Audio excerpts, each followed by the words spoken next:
Nah, sebagai permulaan dari materi kita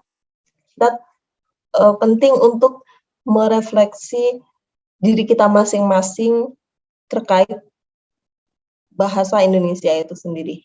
Jadi sebenarnya sudah sejauh mana sih kita mengenal bahasa Indonesia yang notabene ini adalah menjadi salah satu bahasa yang kita miliki sejak negara Indonesia ini didirikan, karena bahasa Indonesia ini menjadi bahasa utama, bahasa nasional, bahasa seluruh bangsa Indonesia. Nah, jangan-jangan kita harus mencurigai diri kita. Jangan-jangan kita ini mengaku sebagai bangsa Indonesia, tapi kita tidak kenal siapa kita. Padahal kita ini adalah pemilik dari bahasa Indonesia itu sendiri. Nah, materi hari ini difungsikan untuk landasan supaya kita itu paham betul terkait pemetaan bahasa Indonesia, mulai dari bagaimana bahasa Indonesia itu terbentuk, mulainya seperti apa kaitannya dengan antara bahasa, bangsa, dan negara, kemudian bagaimana kedudukan dari bahasa Indonesia itu sendiri.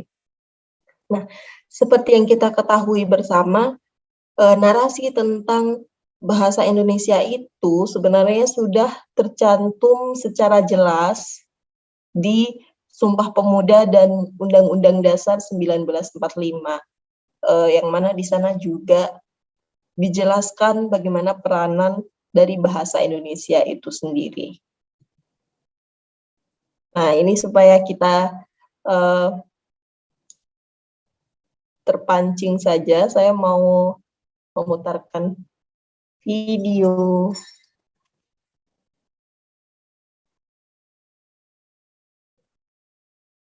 Suaranya bisa di kalian? Kita sering belajar Indonesia di pinggir jalan, terjahit di kain, di media sosial, di buku-buku, di mana-mana. Pertanyaannya, siapa sih yang bertemu kata Indonesia pertama kali? Kurang tahu saya, Pak. Nggak tahu. Kalau itu saya nggak tahu. Ya pokoknya tahunya Indonesia aja gitu. Kayak Indonesia kan macam-macam ya. Ada Jawa. Lupa sih, ada dulu kan pernah belajar. Jadi nggak tahu, sejarahnya lupa.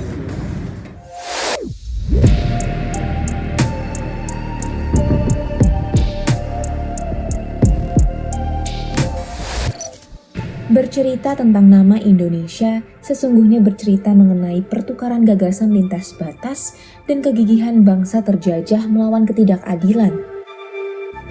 Ini adalah kompleks makam Kristen, lokasinya di Penang, Malaysia. Meski ada di negeri tetangga, di tempat inilah sepasang guru dan murid pencipta istilah Indonesia dimakamkan. James Richardson Logan dikenal sebagai seorang advokat. Pada 1847, dia menerbitkan Journal of the Indian Archipelago and Eastern Asia. Indian Archipelago, begitulah dulu orang-orang Inggris menyebut gugusan pulau yang menyebar di Tenggara Asia ini. Mereka juga menamainya the Eastern Islands atau the Eastern Seas. Sedangkan orang Belanda menyebut bagian Indian Archipelago yang berada di bawah kekuasaannya dengan nama Nederlands Indie, Oost India, atau Hindia. Logan punya guru bernama George Windsor Earle, penjelajah yang terkenal dengan bukunya The Eastern Seas. Pada 1850, di jurnal asuhan Logan, Earle mengungkapkan sebaiknya Indian Archipelago tidak dijadikan nama gugusan pulau di Asia Tenggara ini. Earle mengusulkan dua nama baru, Indonesians atau Melayu Nations. Bagi Earle, Melayu Nations lebih cocok. Tapi, Logan tidak setuju pendapat gurunya itu. Lewat tulisan di jurnal edisi yang sama, Logan menggunakan kata Indonesia dan ini dicatat sebagai dokumen pertama yang memuat kata Indonesia di dunia. Nama ini kemudian sampai di telinga etnolog lain, Bahkan, pada 1884, etnolog ulung Jerman Adolf Bastian ikut menggunakannya dan bikin kata Indonesia makin populer di Eropa. Tak lama kemudian, sampai pula lah kata ini di negeri Belanda, dengan digunakannya istilah Indonesia oleh pakar etnografi George Alexander Wilken dan ahli bahasa Hendrik Kern dalam judul makalah pada 1885. Memasuki dekade akhir abad ke-20, sudah banyak bumi putra Hindia tinggal di Belanda. Ada yang kuliah, ada yang jadi pekerja domestik atau transportasi kapal, ada pula yang diasingkan karena tingkah politiknya di Hindia. Ini adalah 3 serangkai pimpinan Indische Partei yang bikin geger pemerintah kolonial. Meski akhirnya diasingkan ke Belanda, sikap kritis mereka tidak lenyap. Suwardi Suryaningrat alias Ki Hajar Dewantara jadi redaktur Hindia Putra. Majalahnya Indische Vereniging, organisasi bumi putra Hindia yang kuliah di Belanda. Hindia Putra mencatat, di Den Haag pada April 1917, bangsawan Jawa ahli musik Suryo Putro menggunakan kata Indonesia ketika menyampaikan amanat penutup acara penyambutan delegasi India Werbar. Ini dicatat sebagai penggunaan kata Indonesia pertama oleh seorang bumi putra Hindia. Pada tahun yang sama, Indonesisch Verbond van Studenten, organisasi pertama yang dalam namanya terkandung kata Indonesia, didirikan. Dan di tahun ini pula, penggunaan paling awal kata Indonesia di Hindia ditemukan, yakni oleh etnolog Belanda Beb Schrike ketika menyebut frasa perkara politik Indonesia. Sedangkan bumi putra pertama yang menyebut kata Indonesia di Hindia adalah Cipto Mangunkusumo yang menulis berbagai suku di Indonesia di akhir suatu buku.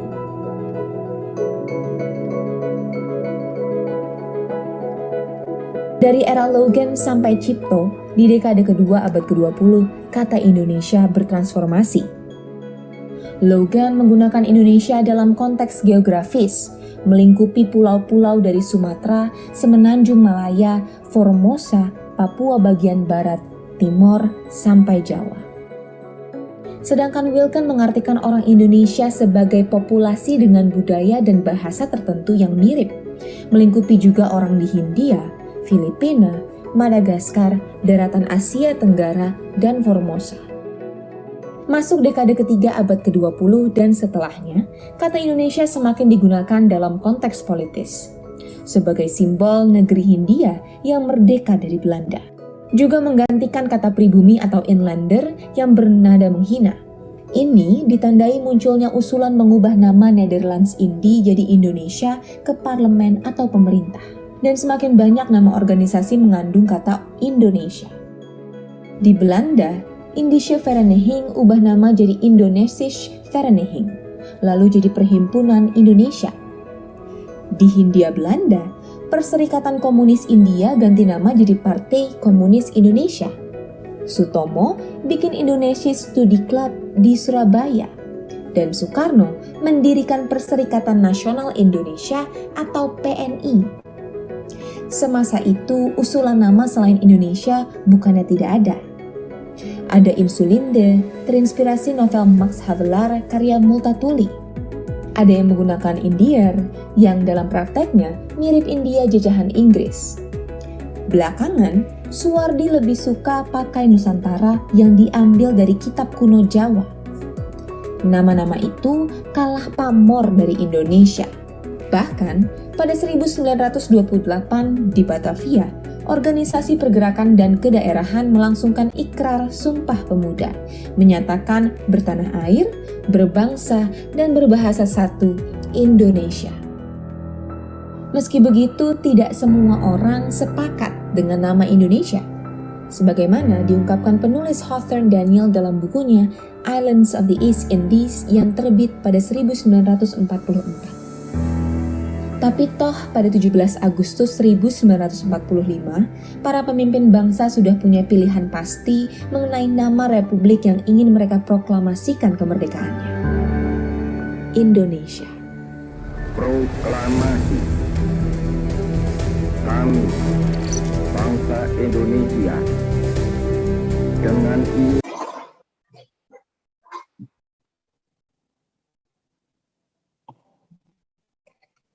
Oke, itu tadi video cuplikan terkait bagaimana sejarah terbentuknya bahasa Indonesia itu sendiri.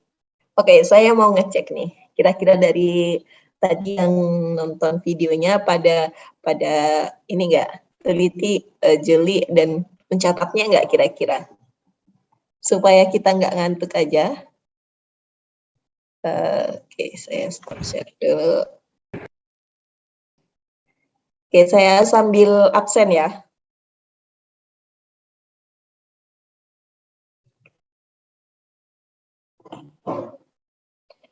Rizal Abuzar Gifari hadir. Rizal tadi ingat nggak kosakata untuk menyebutkan Indonesia yang lebih disukai oleh Suwardi? Dia lebih suka nyebut apa? Maaf Bu, saya datang di pertengahan. Kalau nggak salah, Suwardi, bukan yang internasional itu ya Bu? Kurang tahu. Bukan. Oke, bisa hadir. Oke, santai saja ya, santai ya. Selanjutnya Marun Damar. Damar, hadir? Hadir, Bu. Hadir. Damar ingat nggak? Tadi kosakata yang disukai Suwardi untuk menyebutkan Indonesia, dia lebih suka menggunakan kosakata apa? Nusantara bukan? Oke, betul. Ya, jadi Rizal Suwardi itu lebih suka menggunakan kosakata Nusantara untuk menyebutkan Indonesia. Nah, ini ada beberapa hal yang menjadi pertimbangan khusus oleh Suwardi, mengingat Indonesia ini kan terdiri dari gugusan pulau. Nah, di pulau-pulau itu terbentuk masyarakat yang berkelompok, yang kemudian disebut dengan suku. Nah, setiap suku, setiap masyarakat di dalam pulau-pulau itu, mereka mempunyai satu kekayaan khusus yang sifatnya ini adalah khas, menjadi sesuatu yang khas dari mereka gitu. Sehingga kemudian ada beberapa ragam atau ada beberapa jenis masyarakat, tipe masyarakat yang mempunyai satu kekayaan yang khas dengan diri mereka sebagai ciri dari mereka. Oleh karena itu, kemudian Suwardi itu lebih suka menyebutkan Nusantara untuk menyatukan perbedaan dari gugusan pulau yang dibentuk dengan keberadaan masyarakat suku di dalamnya. Nah, itu lebih lokal gitu sifatnya.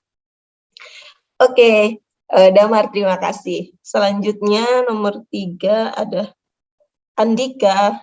Hadir Andika di sini? Ya, hadir. Oke, siap Andika. Selanjutnya Krisvani Afril. Hadir, Bu. Hadir. Ozian? Hadir, Bu. Hadir. Cahya Adidharma? Hadir, Bu. Hadir.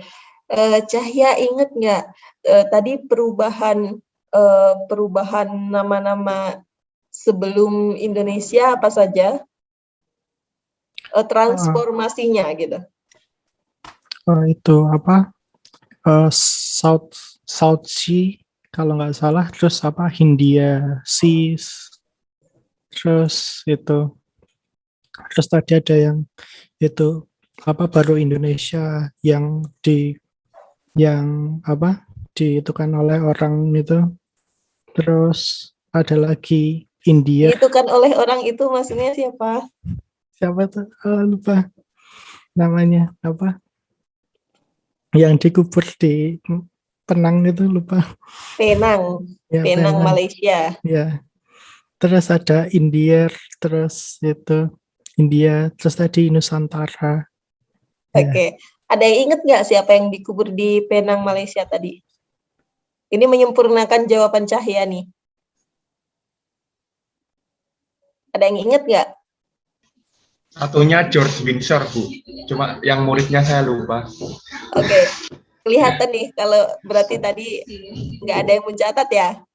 Oke, saya beri kesempatan sekali lagi untuk menyimak videonya. Saya minta tolong teman-teman di sini untuk nyatet ya, supaya nanti kita kalau mau nginget-nginget lagi enak gitu, ada yang bisa dibuka-buka lagi. Oke, boleh disiapkan dulu alat tulisnya.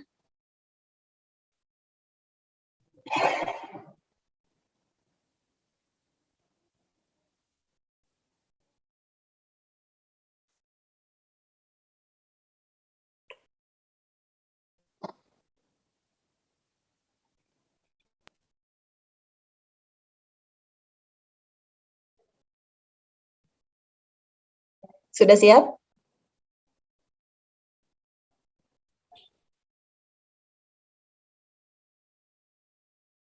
Oke, sip.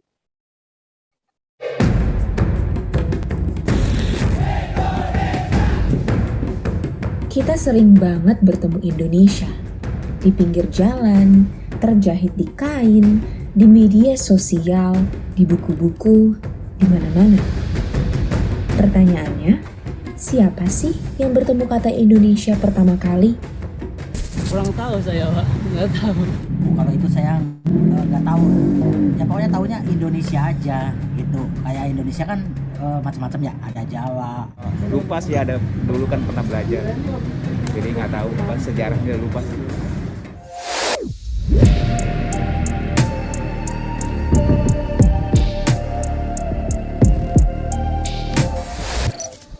Bercerita tentang nama Indonesia sesungguhnya bercerita mengenai pertukaran gagasan lintas batas dan kegigihan bangsa terjajah melawan ketidakadilan. Ini adalah kompleks makam Kristen, lokasinya di Penang, Malaysia. Meski ada di negeri tetangga, di tempat inilah sepasang guru dan murid pencipta istilah Indonesia dimakamkan. James Richardson Logan dikenal sebagai seorang advokat. Pada 1847, dia menerbitkan Journal of the Indian Archipelago and Eastern Asia. Indian Archipelago, begitulah dulu orang-orang Inggris menyebut gugusan pulau yang menyebar di Tenggara Asia ini. Mereka juga menamainya the Eastern Islands atau the Eastern Seas. Sedangkan orang Belanda menyebut bagian Indian Archipelago yang berada di bawah kekuasaannya dengan nama Nederlands Indie, Oost India, atau Hindia. Logan punya guru bernama George Windsor Earle, penjelajah yang terkenal dengan bukunya The Eastern Seas. Pada 1850, di jurnal asuhan Logan, Earle mengungkapkan sebaiknya Indian Archipelago tidak dijadikan nama gugusan pulau di Asia Tenggara ini. Earle mengusulkan dua nama baru, Indo-Nations atau Melayu Nations. Bagi Earle, Melayu Nations lebih cocok.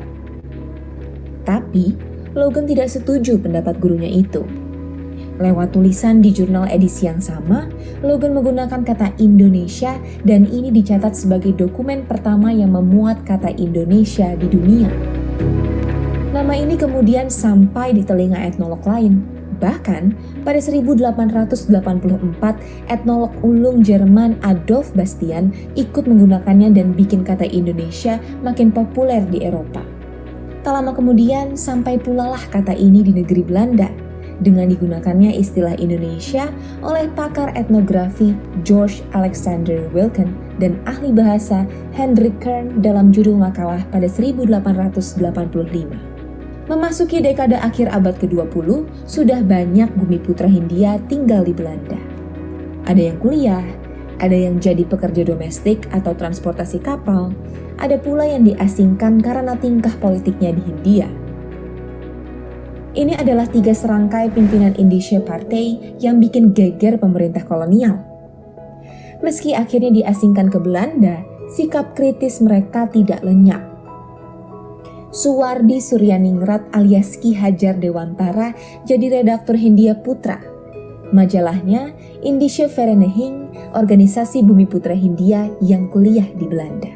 Hindia Putra mencatat, di Den Haag pada April 1917, bangsawan Jawa ahli musik Suryo Putro menggunakan kata Indonesia ketika menyampaikan amanat penutup acara penyambutan delegasi India Werbar.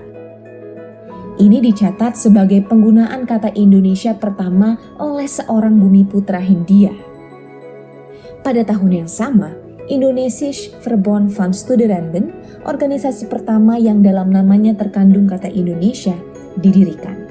Dan di tahun ini pula, penggunaan paling awal kata Indonesia di Hindia ditemukan, yakni oleh etnolog Belanda Beb Schrike ketika menyebut frasa perkara politik Indonesia. Sedangkan bumiputra pertama yang menyebut kata Indonesia di Hindia adalah Cipto Mangunkusumo yang menulis berbagai suku di Indonesia di akhir suatu buku.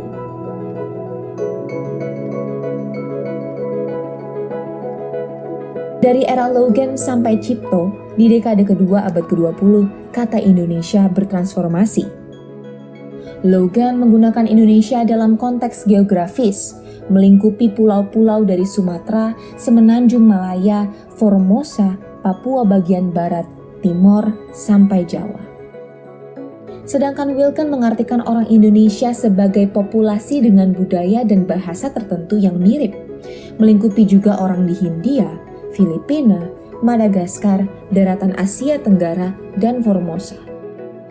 Masuk dekade ketiga abad ke-20 dan setelahnya, kata Indonesia semakin digunakan dalam konteks politis, sebagai simbol negeri Hindia yang merdeka dari Belanda. Juga menggantikan kata pribumi atau inlander yang bernada menghina. Ini ditandai munculnya usulan mengubah nama Nederlands-Indië jadi Indonesia ke parlemen atau pemerintah. Dan semakin banyak nama organisasi mengandung kata Indonesia. Di Belanda, Indische Vereniging ubah nama jadi Indonesische Vereniging, lalu jadi Perhimpunan Indonesia. Di Hindia Belanda, Perserikatan Komunis India ganti nama jadi Partai Komunis Indonesia. Sutomo bikin Indonesia Studi Club di Surabaya. Dan Soekarno mendirikan Perserikatan Nasional Indonesia atau PNI. Semasa itu, usulan nama selain Indonesia bukannya tidak ada. Ada Insulinde, terinspirasi novel Max Havelaar karya Multatuli. Ada yang menggunakan Indier, yang dalam prakteknya mirip India jajahan Inggris. Belakangan, Suwardi lebih suka pakai Nusantara yang diambil dari kitab kuno Jawa. Nama-nama itu kalah pamor dari Indonesia. Bahkan, pada 1928 di Batavia, Organisasi Pergerakan dan Kedaerahan melangsungkan ikrar Sumpah Pemuda, menyatakan bertanah air, berbangsa, dan berbahasa satu, Indonesia. Meski begitu, tidak semua orang sepakat dengan nama Indonesia. Sebagaimana diungkapkan penulis Hawthorne Daniel dalam bukunya Islands of the East Indies yang terbit pada 1944. Tapi toh pada 17 Agustus 1945, para pemimpin bangsa sudah punya pilihan pasti mengenai nama republik yang ingin mereka proklamasikan kemerdekaannya. Indonesia. Proklamasi kami, bangsa Indonesia.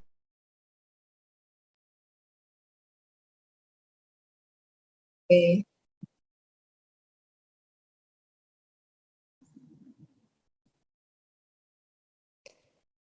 Oke, bagaimana teman-teman? Sudah dicatat semuanya?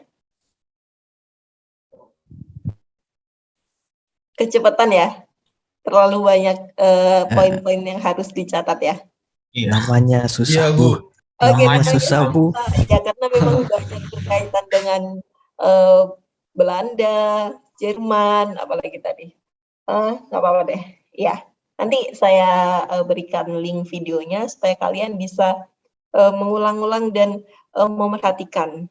Ada beberapa hal yang menjadi poin penting yang harus kita ketahui, termasuk bagaimana bahasa Indonesia itu sendiri dengan sebutan Indonesia yang bertransformasi, yang semula Indonesia itu hanya untuk penyebutan sesuatu yang bersifat geografis, yang kemudian berkembang menjadi sesuatu yang berkaitan dengan populasi, yang mempunyai budaya, dan kemudian sampai pada akhirnya untuk menyebutkan Indonesia itu bukan hanya sesuatu yang bersifat nama, tapi juga politis gitu. Jadi kalau kita nyebut Indonesia itu udah sangat politis di era itu kan memang ada semacam sesuatu yang ketat antara Indonesia dengan Belanda, karena dulu kan kita lama dijajah Belanda dan ada penyebutan untuk menyebutkan warga kita itu disebut pribumi atau inlander,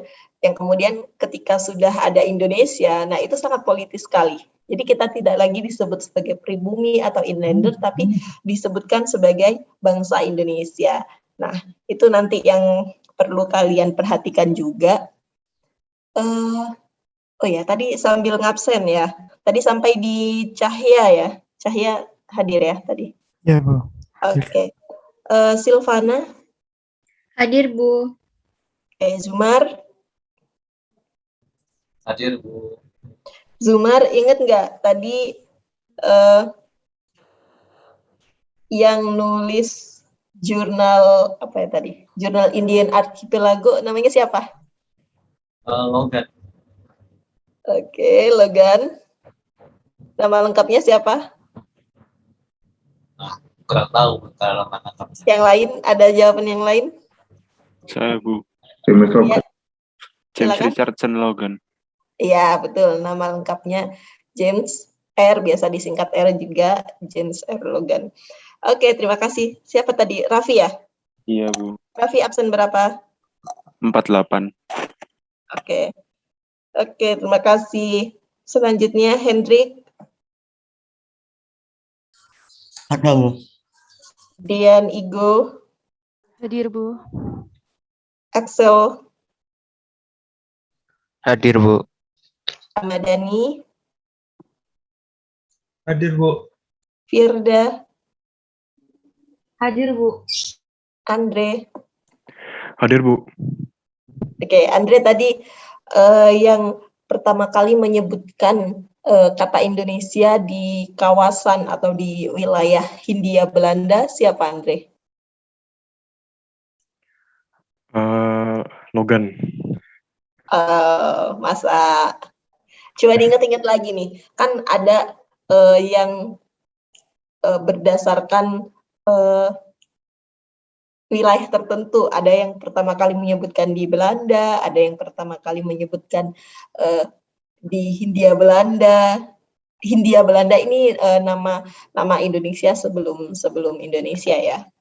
Oke, ada yang ingat nggak siapa? Yang George Alexander. bukan. Ini orang Indonesia. Suryadi Suryadingrat. Suryadi Ki Hajar Dewantoro. Ini bervarian ya jawabannya. Oke, ada yang bisa angkat tangan dan menyebutkan nama dan menjawab siapa yang menyebutkan pertama kali di Hindia Belanda. Oke, Mukmin Faisal. Surya Putra, Bu. Surya Putra bukan. Hah? Oh, boleh lagi nggak? Ya, silakan. Cipta Mangunkusumo ya? Iya, siapa yang menjawab? Faisal tadi. Oke. Ya, jadi yang pertama kali menyebut nama Indonesia di Hindia Belanda itu Cipto Mangunkusumo. Nomor absen berapa? 24, Bu. 24.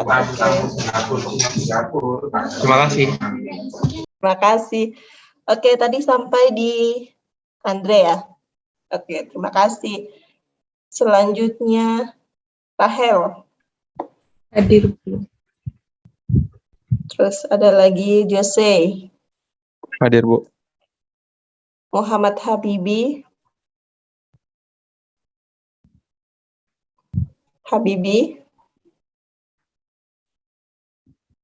Muhammad Habibi Ebam, ya hadir.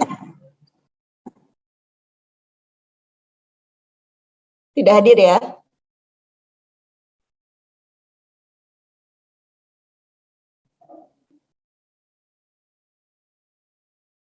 Tidak hadir ya. Habibi Ebam, oke, tidak hadir. Marcelinus Yofian. Hadir, Bu. Marcelinus, ingat nggak tadi yang ketika nama Indonesia itu sudah ditetapkan, tapi ada yang nggak setuju. Siapa kira-kira? Yang di akhir banget. Siapa, ayo? Ada yang tahu, boleh angkat tangan? Oke, silakan. Bentar, saya sebut dulu ya, supaya nggak ini. Muhammad siapa ini? Muhammad nggak muncul nama lengkapnya. Ya Muhammad deh, pokoknya yang resen Muhammad siapa itu? Ya, mau izin menjawab. Untuk yang tidak setuju itu kalau nggak salah Outron Daniel. Siapa? Outron Daniel. Iya, Daniel, betul. Oke, udah ya, boleh turunkan tangan lagi ya. Oke, benar yang dijawab Muhammad, yang tidak setuju itu Daniel. Nomor absen berapa? 43. 43, oke. Oke, kita lanjut lagi. Sampai di siapa tadi? Radif? Hadir, Bu. Kristoforus? Asro? Hadir, Bu. Hanggoro? Hadir, Bu. Baihaqi Ilmi? Hadir, Bu. Ahmad Mukmin Faisal? Hadir, Bu. Nur Rahman? Hadir, Bu. Zaki? Hadir, Bu. Mahfud?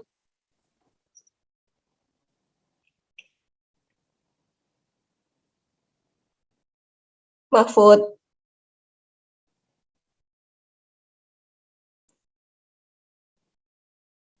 Mahfud kemana ya? Kelihatannya tadi sudah hadir, Mahfud. Mungkin internet tuh. Oh iya. Reinanda? Hadir, Bu. Reinanda, boleh disampaikan kembali kira-kira siapa saja tadi yang diasingkan ke Belanda? Karena daya kritisnya mereka, akhirnya kemudian mereka diasingkan ke Belanda. Lupa, Bu.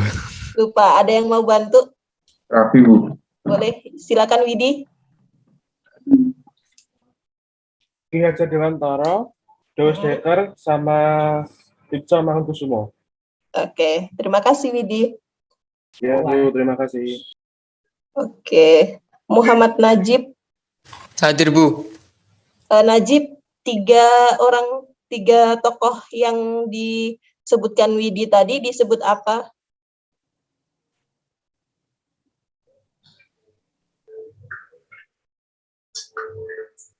Ada julukannya? Oke, silakan Baihaqi bantu Najib.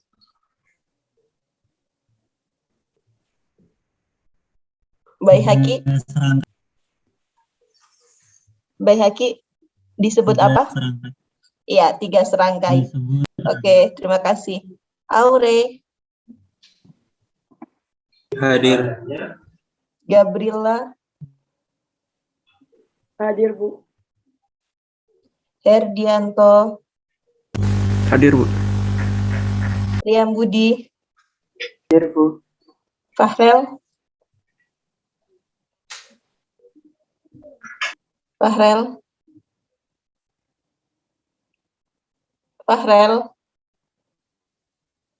Oke, nggak hadir ya Fahrel ya.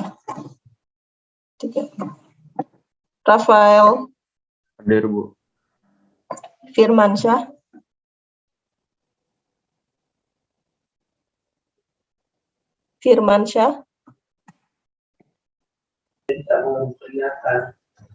Oh, Farel hadir ya?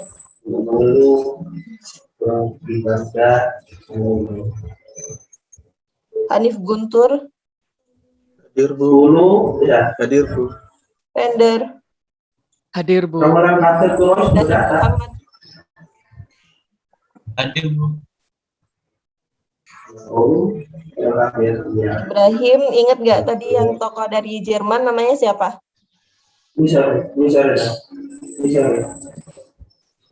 Jadi kan Indonesia pertama kali disebutkan oleh Logan. Kemudian ada tokoh dari Jerman yang juga mempopulerkan kata Indonesia itu di tulisannya. Nah, namanya siapa coba? Namanya Soekarno. Tapi kasir, lebih umum kasir. Ini suara siapa ya yang masuk ini ya? Aure Farel boleh di ini dulu? Oke. Tadi jawabannya siapa? Ibrahim? Enggak kecatat, Bu. Oke. Ada yang raise hand, coba Hanggoro, silakan. Kalau nggak salah Adolf Bastian. Oke, betul. Ibrahim tadi yang tokoh Jerman itu Adolf Bastian ya. Oh iya. Jadi dia juga ikut mempopulerkan kata Indonesia di dalam tulisannya. Selanjutnya Hovifah. Hadir, Bu. Raffi. Bu. Ali. Hadir, Bu. Raffi Akbar. Hadir, Bu. Anjas. Hadir. Zidan.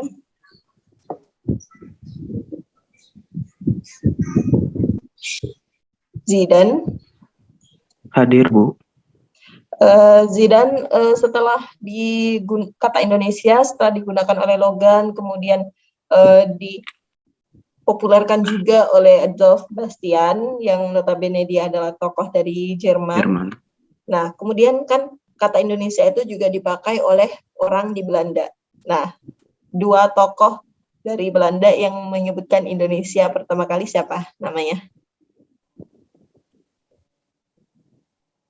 Aku kurang hafal, Bu. Oke, ada yang mau bantu? Aure?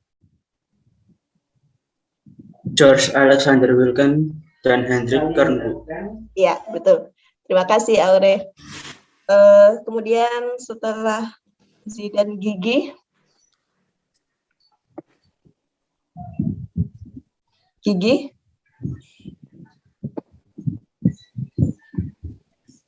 Gigi? Belum hadir ya? Belum join, Bu. Oke, 46. Widi, tadi hadir ya, Widya. Raditya. Hadir, Bu. Oke, lainnya.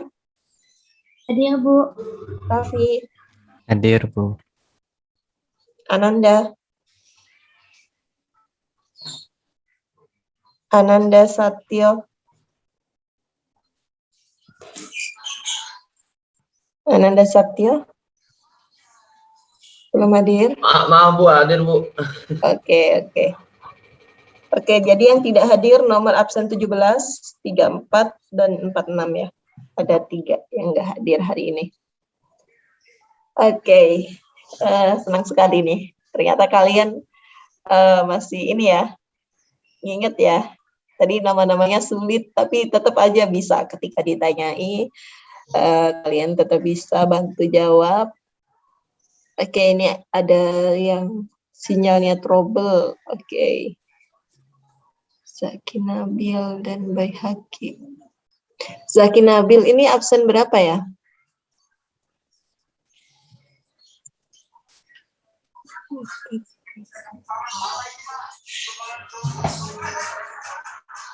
(26), Bu. Oke, berarti yang saya sebutkan tidak hadir tadi benar ya? 11 dan 46. Oke, terima kasih teman-teman. Kita sekarang mulai masuk ke materi. Tadi sudah itu lumayan banyak tuh yang kita dapatkan terkait bagaimana sejarah pembentukan Indonesia, yang kemudian ini juga berpengaruh terhadap pembentukan bahasa Indonesia itu sendiri.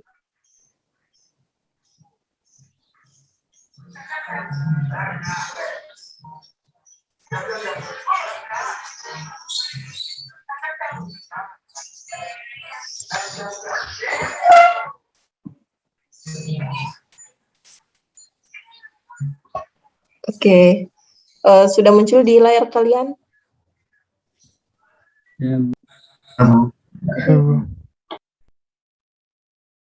Nah, terkait sejarah terbentuknya negara Indonesia yang kemudian muncul yang disebut bangsa Indonesia dan berpengaruh juga terhadap bahasa yang digunakan, yaitu dengan munculnya bahasa Indonesia yang kemudian secara sah, secara legal juga dinyatakan di dalam Sumpah Pemuda yang disahkan pada tanggal 28 Oktober 1928 di Jakarta. Nah, ini wajib kita hafal nih, bunyi dari Ikrar Sumpah Pemuda yang menyatakan bangsa, yang menyatakan tanah air, yang menyatakan bahasa. Kebalik ya, yang pertama tanah dulu ya, tanah air, bangsa, dan yang ketiga adalah bahasa. Nah, ini ada beberapa faktor yang menyebabkan, kan tadi sudah dijelaskan ya, mulai dari yang tadi disebutkan keterkaitan bahasa Indonesia dengan keberadaan Penang di Malaysia, yang kemudian ada keterkaitan bahasa Indonesia dengan bahasa Melayu. Nah, faktor yang menyebabkan bahasa Melayu yang berrelasi atau berkaitan erat dengan terbentuknya bahasa nasional atau bahasa Indonesia, ini ada beberapa, bisa dilihat di slide. Yang pertama, bahasa Melayu ini bahasa yang cukup sederhana, baik dari bentuk maupun susunan. Kita minggu lalu juga sudah membicarakan terkait bagaimana susunan, bentuk, dan pelafalan bahasa Indonesia, yang sekarang kita ketahui bahwa dasar dari bahasa Indonesia itu terbentuk dari bahasa Melayu. Nah, bahasa Indonesia yang berasal dari bahasa Melayu ini kita tahu cukup sederhana karena secara lisan maupun tulisan ini berkaitan erat, tidak terpaut jauh antara tulisan dan apa yang diucapkan itu hampir sama. Nah, ini disebut sebagai salah satu faktor yang menjadikan bahasa Melayu itu dipilih sebagai dasar dari bahasa nasional. Yang kedua, faktor yang kedua ini karena mudah menyesuaikan diri dengan bahasa pendatang. Jadi waktu itu kan memang banyak pendatang di era itu, yang kemudian karena bahasanya ini sederhana, jadi mudah diadaptasikan, sehingga menjadi salah satu cara untuk memperkaya dari bahasa itu sendiri. Nah, yang ketiga, salah satu faktor yang juga mempengaruhi adalah bahwa bahasa Melayu itu tidak mengenal tingkatan-tingkatan bahasa. Jadi, kalau di bahasa Inggris, mungkin kita mengenal adanya tingkatan-tingkatan bahasa tertentu. Nah, hal ini juga bisa dilihat misal di bahasa Jawa. Bahasa Jawa juga punya klasifikasi tingkatan tertentu. Kalau di bahasa Inggris mungkin kita klasifikasinya berdasarkan waktu, yang mana akan terbentuk tenses yang berkaitan dengan waktu sekarang, waktu kemarin, waktu yang akan datang. Nah, itu berbentuk tingkatan-tingkatan bahasa. Nah, kalau kita kenal di bahasa Jawa itu ada tingkatan yang bersifat kelas. Jadi ada kelas yang paling rendah, ada kelas yang tengah, kemudian ada kelas adiluhungnya. Adiluhung itu bersifat tinggi, yang dihormati gitu. Nah, itu menjadi salah satu faktor karena bahasa Melayu ini tidak mengenal adanya tingkatan bahasa, tingkatan baik dari kelas maupun tense atau waktu. Jadi bahasa Melayu kemudian dipilih menjadi dasar dari bahasa nasional. Faktor selain itu juga dilihat berdasarkan keberadaan pelaut, pedagang, dan perpindahan masyarakat di era itu. Nah, ini juga mempengaruhi. Mereka datang membawa bahasa, mereka pergi membawa bahasa. Kedatangan dan datang perginya orang-orang yang bergerak di bidang kelautan, misal para pelaut, kemudian perdagangan, dan transmigran apa segala macam. Nah, itu juga memengaruhi bagaimana bahasa itu berkembang. Nah, karena bahasa Melayu ini yang banyak digunakan oleh pelaut, pedagang, dan orang-orang tertentu di era itu, maka kemudian bahasa Melayu ini menjadi salah satu bahasa yang kuat, bahasa yang banyak digunakan. Nah, selanjutnya milik suku yang tempat tinggalnya sangat strategis di daerah lalu lintas pelayaran dan perdagangan antara timur dan barat. Jadi karena memang sangat strategis daerahnya, kemudian lalu lintas ini banyak terjadi di pelayaran, dan bahasa yang banyak digunakan adalah bahasa Melayu, maka kemudian bahasa Melayu ini menjadi cikal bakal dari bahasa Indonesia itu. Nah, yang terakhir yang keenam itu bisa dilihat di dalam slide, berpengaruh dengan keberadaan kerajaan besar yang menguasai adanya sistem perdagangan dan lautan di era itu. Nah, ini faktor perkembangan dari bahasa Indonesia itu sendiri. Jadi kalau di slide sebelumnya kita tahu bahwa faktor yang menyebabkan bahasa Melayu menjadi salah satu bahasa cikal bakal dari bahasa nasional atau bahasa Indonesia. Selanjutnya kita tahu faktor yang menyebabkan perkembangan dari bahasa Indonesia itu sendiri. Jadi kalau tadi itu bersifat eksternal, yang berkaitan dengan sesuatu di luar bahasa Indonesia, yang sekarang ini kita melihat secara internal dari bahasa Indonesia itu sendiri. Yang mana di sini ada beberapa perkembangannya. Kita lihat nih, ada pujangga baru di tahun 1933, ada yang disebut pujangga baru. Ini berkaitan dengan bagaimana kesusastraan Indonesia itu berkembang. Nah, ini juga memengaruhi, menjadi salah satu faktor yang memengaruhi perkembangan bahasa Indonesia. Setelah pujangga baru di 1933, kemudian muncullah adanya relasi atau keterkaitan antara Indonesia dengan pemerintah Jepang di tahun 1942, yang kemudian dilanjutkan dengan adanya sastrawan angkatan 45, termasuk di situ ada Khairil Anwar dan seterusnya, dan juga pada zamannya bahasa Indonesia ini dipengaruhi juga oleh bahasa daerah. Nah, ini yang kemarin teman-teman banyak tanyakan terkait tugas untuk minggu depan, yaitu ragam bahasa. Bu, ini boleh nggak kalau menggunakan bahasa asing atau bahasa daerah atau bahasa tertentu lainnya? Nah, karena kita memang sifatnya kita melihat ragam dari bahasa Indonesia itu sendiri, maka saya akan menjawabnya boleh, asalkan yang menjadi sesuatu yang dikaji itu adalah bahasa Indonesianya. Jadi misal kita melihat bagaimana pengaruh bahasa daerah di dalam perkembangan bahasa Indonesia itu sendiri, atau bagaimana pengaruh bahasa asing, entah itu bahasa Inggris, bahasa Belanda, dan seterusnya, di dalam perkembangan bahasa Indonesia. Jadi tetap yang kita lihat adalah bahasa Indonesianya. Nah, karena memang kita tidak bisa memungkiri ada banyak pengaruh yang diberikan oleh bahasa lain, termasuk bahasa daerah maupun bahasa asing, ke dalam perkembangan bahasa Indonesia. Nah, secara legal atau secara ilmiah, ini diperankan oleh adanya bahasa-bahasa atau kosakata tertentu yang berbentuk serapan. Jadi kita di bahasa Indonesia itu mengenal adanya kata serapan. Kata serapan ini bisa diperoleh dari bahasa daerah atau bahasa asing yang dapat mengalami perubahan ataupun tidak. Nah, ini tentu sangat berpengaruh pada perkembangan bahasa Indonesia. Oleh karena itu, ketika kita melihat ragam dari bahasa Indonesia itu sendiri, tentu kita tidak bisa lepas dari yang namanya bahasa daerah dan bahasa asing sebagai salah satu bentuk ragam bahasa. Nah, secara umum, bahasa ini mempunyai beberapa fungsi. Yang pertama, kita lihat, bahasa ini merupakan sesuatu yang bisa disebutkan sebagai sistem. Kalau kita melihat bahasa itu sebagai sistem, berarti kita melihatnya utuh, gitu.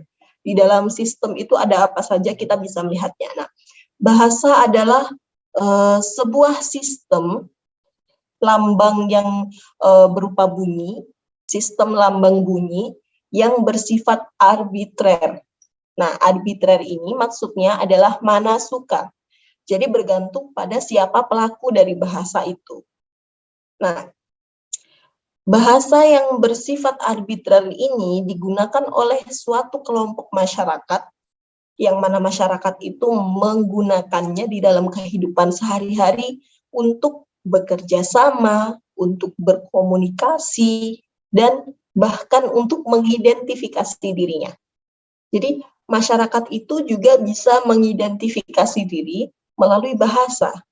Kita menggunakan bahasa Indonesia, maka orang lain yang mendengarkan kita atau yang melihat kita sedang berbahasa Indonesia akan mengidentifikasi bahwa kita adalah orang Indonesia gitu. Padahal kalau dibawa semakin ke sini di era sekarang, kita menggunakan bahasa Inggris, belum tentu juga kan kita adalah warga Inggris gitu.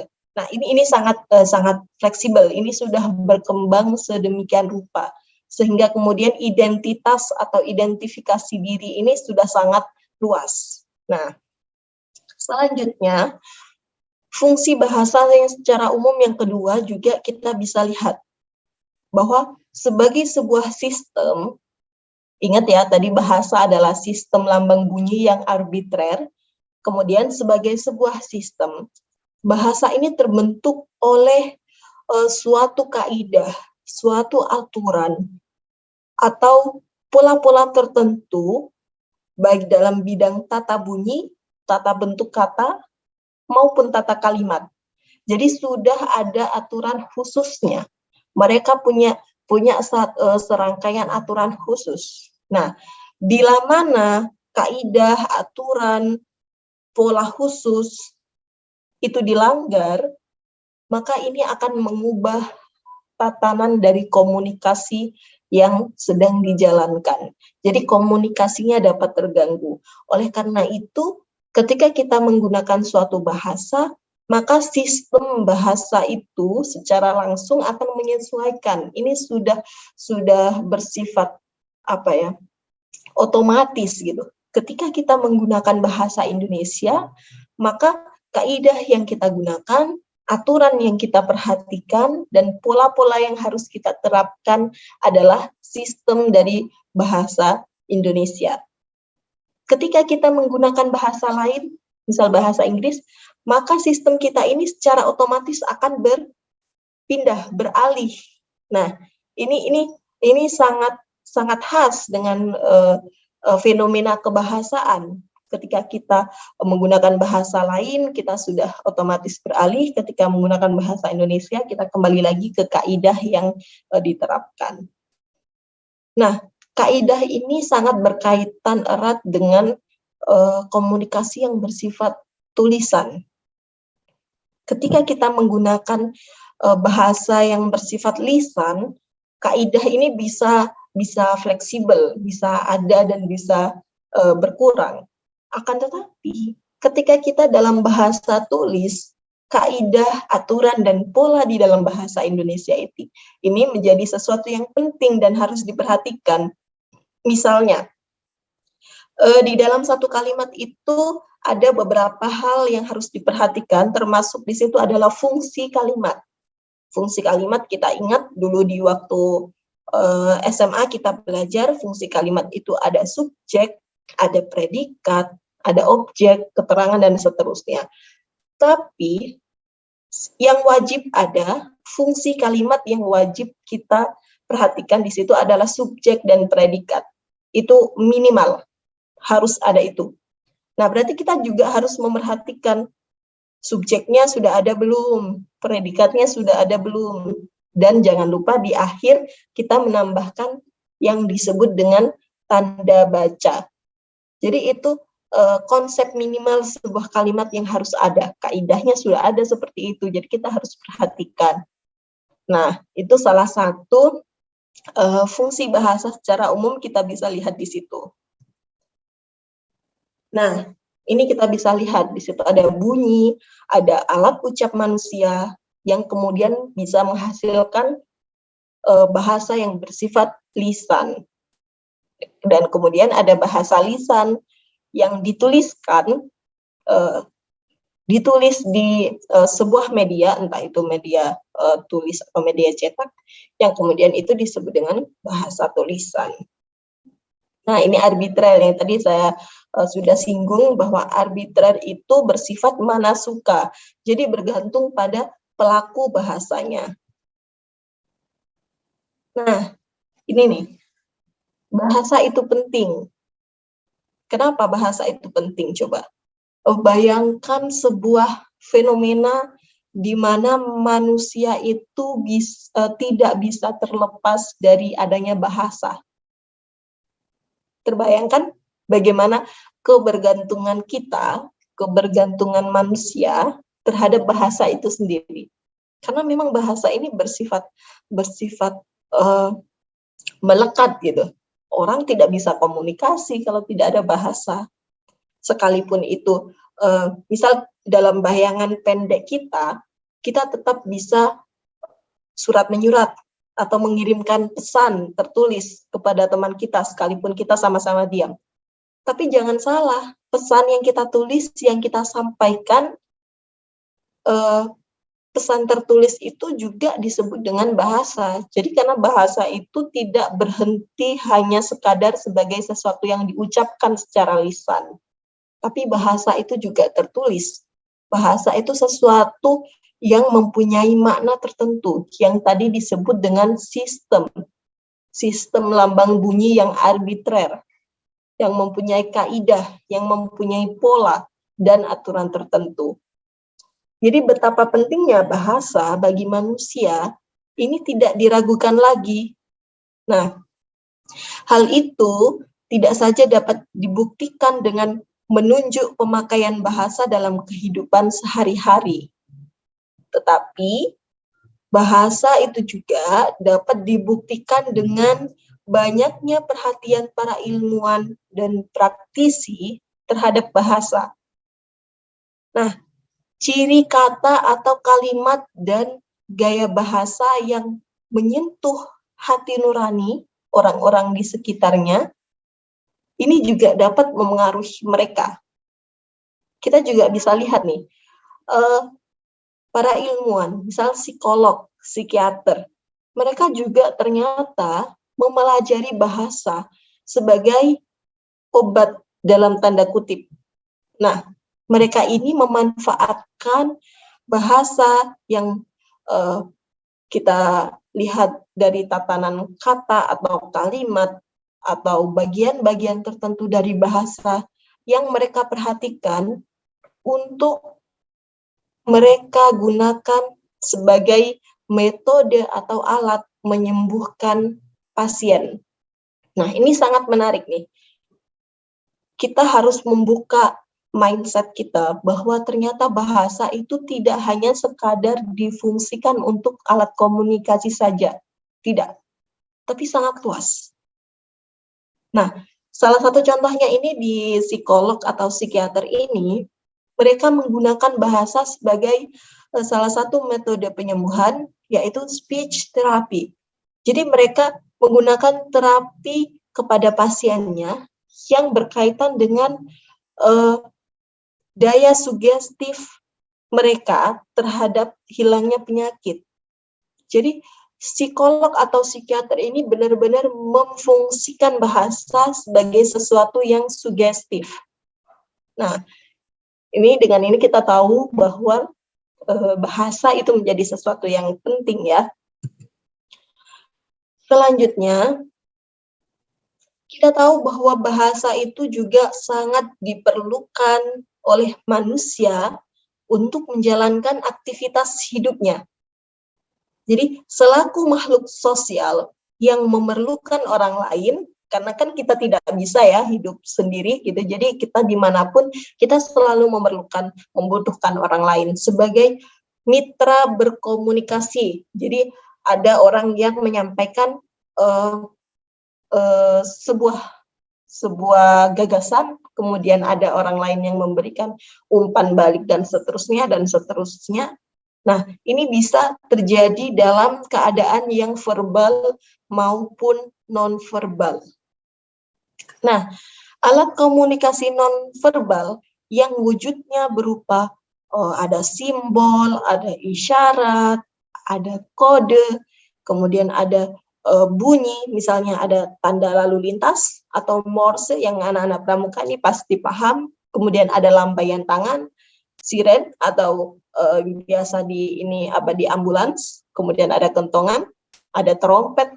Nah, itu semua barulah menjadi sesuatu yang bermakna setelah diterjemahkan ke dalam bahasa manusia. Jadi itu yang bekerja adalah sebuah sistem bahasa tadi, sistem lambang bunyi yang arbitrer tadi.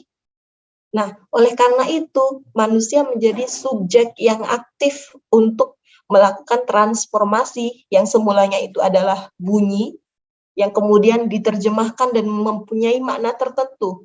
Sehingga kalau kita di jalan, kita melihat lampunya hijau, lampu di lalu lintas itu warnanya hijau, secara otomatis kita akan membacanya sebagai salah satu petunjuk untuk berjalan, untuk boleh berjalan.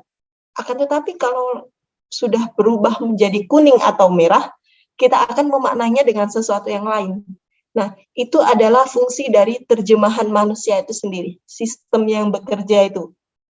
Nah, ini menunjukkan juga bahwa bahasa itu menjadi sesuatu yang penting bagi manusia. Selanjutnya yang ketiga, sebagai makhluk sosial, manusia ini selalu berhubungan dengan orang lain. Seperti yang tadi saya sampaikan dalam aspek komunikasi. Keterkaitan manusia itu dengan orang lain menyebabkan mereka ini saling membutuhkan sesuatu yang mereka gunakan untuk berinteraksi. Karena ada interaksi, jadi ada sesuatu yang digunakan untuk alat berinteraksi di situ.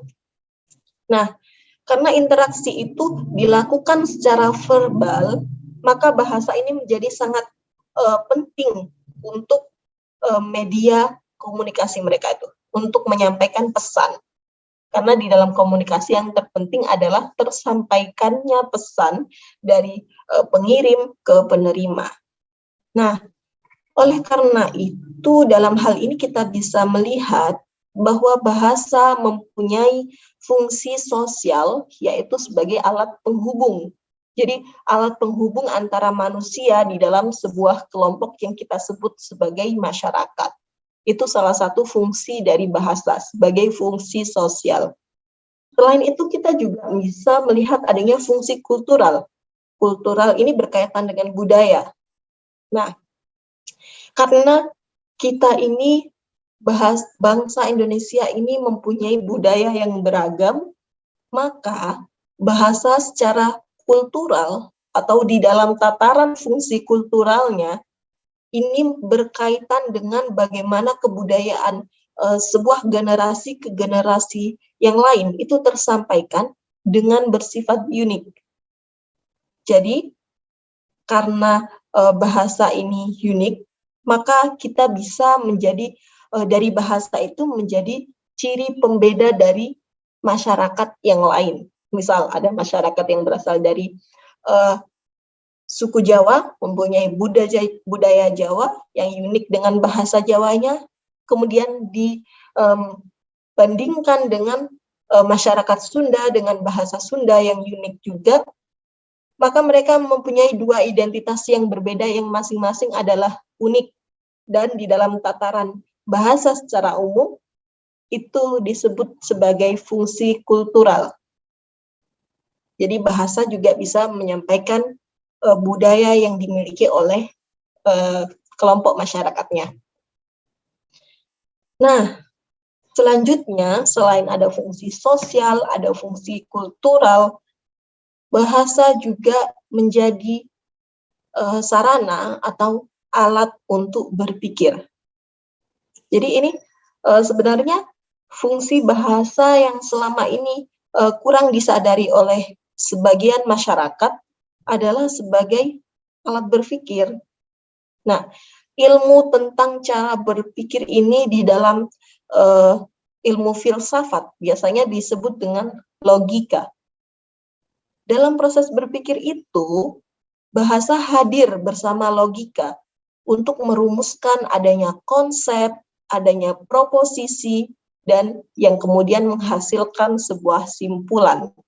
Ini di dalam ilmu filsafat, mulai dari Descartes sampai mungkin ke filsuf-filsuf yang terkini, antara bahasa dan cara mereka untuk menemukan sebuah pemikiran itu sangat berkaitan erat.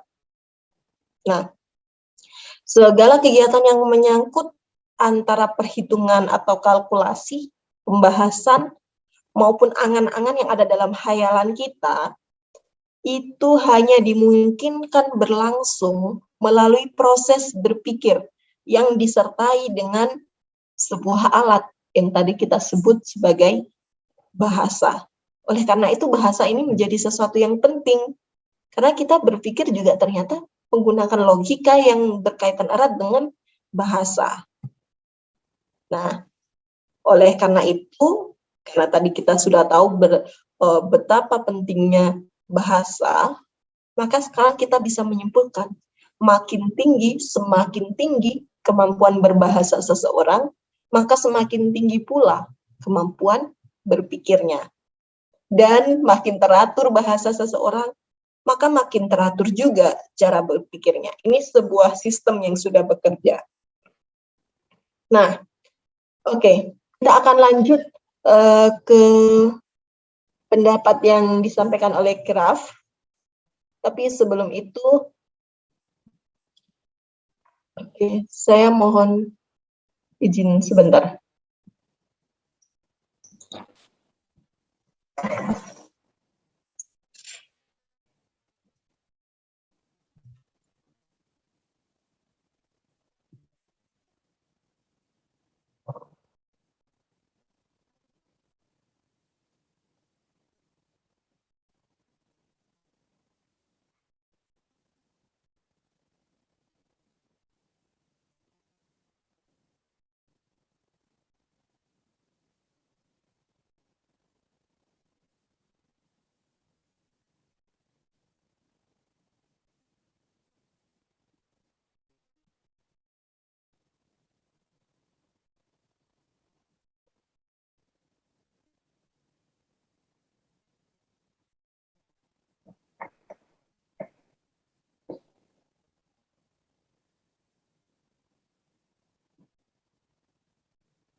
Oke, kita lanjut lagi.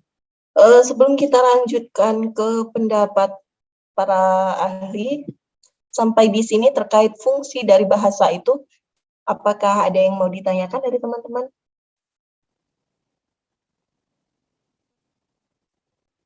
Oke, kalau tidak ada, kita bisa lanjutkan. Nah, ini ada salah satu tokoh bahasa, Graf, ini di tahun 1910 97 halaman 3 sampai 6 ini bisa diperhatikan sebagai salah satu contoh nulis kutipan ya. Jadi ketika saya menggunakan pendapat dari seorang yang sudah menulis sebelumnya, pendapat dari tokoh yang disebut Keraf di sini, saya mengutipnya. Jadi saya menyertakan tahun dan halaman di situ. Nanti ini bisa menjadi salah satu contoh penulisan kutipan untuk teman-teman. Oke, Keraf merumuskan fungsi dari bahasa bagi setiap orang itu ada 4. Nah, kalau tadi secara umum kita sudah melihat fungsinya, ada fungsi sosial, ada fungsi kultural, ada fungsi sebagai alat berpikir, dan seterusnya. Ternyata Keraf itu merumuskan 4. Jadi setiap orang itu mempunyai 4 fungsi yang berkaitan dengan bahasa. Yang pertama, sebagai alat atau media untuk berkomunikasi. Ini sudah jelas ya, manusia antar manusia ketika mereka berkomunikasi untuk berinteraksi dan menyampaikan sesuatu yang ada dalam pikirannya, mereka mengutarakan apa yang disebut dengan bahasa itu. Nah, yang kedua, sebagai alat untuk ekspresi diri. Jadi bahasa ini ternyata dari sudut pandang Keraf juga menjadi sebuah ekspresi diri. Mungkin yang dimaksud ini adalah ketika kita membayangkan ragam bahasa yang akan kita pelajari di pertemuan besok ini. Ragam bahasa ini, misal anak-anak Jaksel, mengekspresikan dirinya melalui bahasa yang kemudian disebut dengan bahasa anak Jaksel, yang mencampur adukan bahasa Indonesia dengan bahasa Inggris. Nah, mungkin kalau kita lihat bahasa anak-anak Malang, bahasa apa ya namanya? Walian ya. Nah, bahasa walian ini juga menjadi salah satu bentuk yang dimaksud Keraf di sini disebutkan sebagai ekspresi diri. Jadi bahasanya diwali gitu, dibalik. Kalau kita nyebut fungsi jadinya apa? Sulit ya kalau fungsi dibalik jadinya apa ya? Is move. NG-nya harus dibalik juga nggak? Ada anak Malang di sini? Ada yang tahu nggak fungsi kalau dibalik dari bahasa wali kan jadinya apa nih? Fungsi jadinya apa kalau diwali?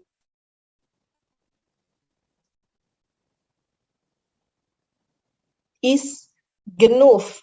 Is genuf apa is move?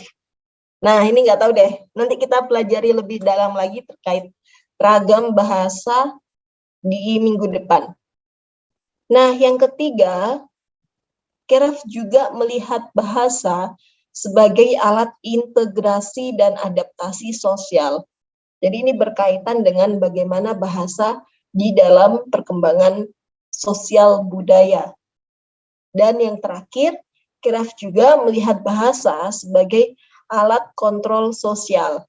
Nah, ini sangat berkaitan dengan bagaimana bahasa itu ternyata kalau kita lihat mempunyai daya yang luar biasa. Kalau di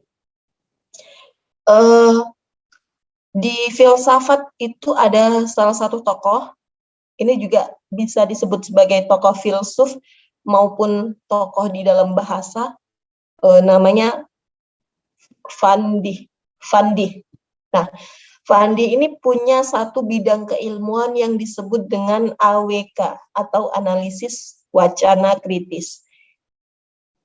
Di metodenya Fandi, kita mengenal bahwa bahasa itu ketika diujarkan, dia tidak sekadar menjadi alat untuk komunikasi, ekspresi, maupun adaptasi sosial, tapi dia juga bisa memberikan satu kekuatan khusus untuk menunjukkan siapa dirinya. Nah, kalau di kelas ini mungkin contoh-contoh yang paling dekat dengan fenomena hari ini adalah antara dosen dan mahasiswa. Jadi misal tadi ketika menyimak video, saya menyatakan silakan teman-teman untuk menyimak. Tapi di dalam kata menyimak itu tidak serta-merta harus hanya sekadar menyimak, tapi kalian kata menyimak dari saya itu punya kekuatan khusus gitu. yang bisa diartikan bahwa kalian harus memperhatikan, kalian harus mencatat, kalian harus teliti di situ gitu.